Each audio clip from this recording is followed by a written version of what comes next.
Kiersten's jaw dropped.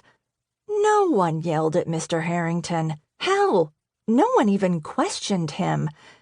"If you can't fulfill your job obligations..."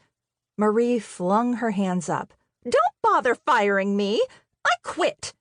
She tossed a ring of keys and a phone onto his desk and marched out, pausing only long enough to grab her coat and purse from her own desk.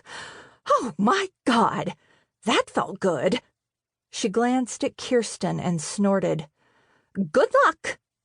And then she breezed out, with a spring in her step and a smile on her face. Kiersten stood rooted to the spot.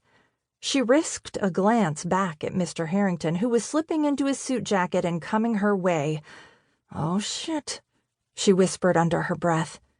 He finally pinned his gaze on her, looking her up and down, and she prayed he hadn't heard her. Those eyes of his were startling. She'd never gotten a close enough look to really see the color, and the steel gray with a darker ring of almost black surrounding them was unexpectedly mesmerizing. He took his coat and coffee from her. "Who are you?" "Kiersten, sir." Her voice was barely audible, and she cleared her throat. "Your second assistant." "Well, Kiersten, you've just been promoted. Let's hope you last longer than the last 3. She opened her mouth to correct him on her name, but before she could, he was already firing orders at her as he went back to his desk and started packing up his briefcase. "I have a meeting in 20 minutes with my project manager, and after that I should have dinner reservations at..." He frowned, and Kiersten piped up. "Le Bernardin, sir. Your reservation is for 8 o'clock. "Thank you. Confirm that, and clear my schedule for the rest of the evening." At least her first task was an easy one. "I confirmed it this afternoon, Mr. Harrington. You're all set." Working with Marie had been great training.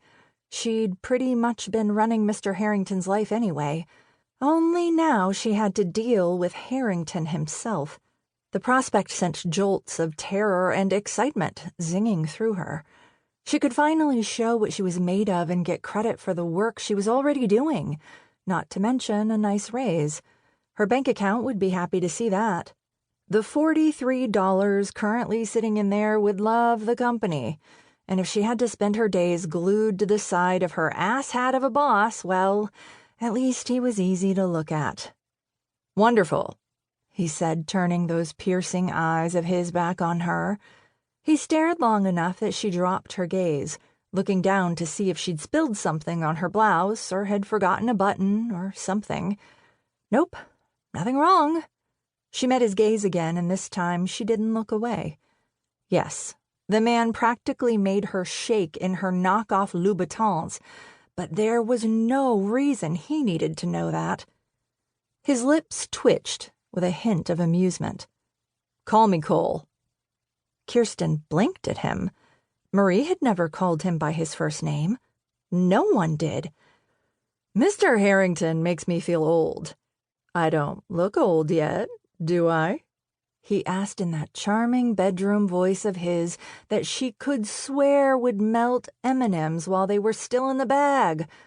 Her eyes flicked over him, making his lips twitch further. "No, sir." "No sirs, just Cole." "Yes, sir." Damn, she couldn't stop. He made a sound that might have been a snort, and then turned back to his desk to grab his briefcase. "Here," he said, handing her the phone Marie had left. "Keep it with you at all times. I keep weird hours. Consider yourself on call. All the contacts you'll need should be in there." He paused for a moment, his brow furrowing. "Get a hold of HR. Tell them to send over the paperwork for your new position, and we'll make everything official. I'm assuming you know where Marie kept my calendar and all the other information you'll need."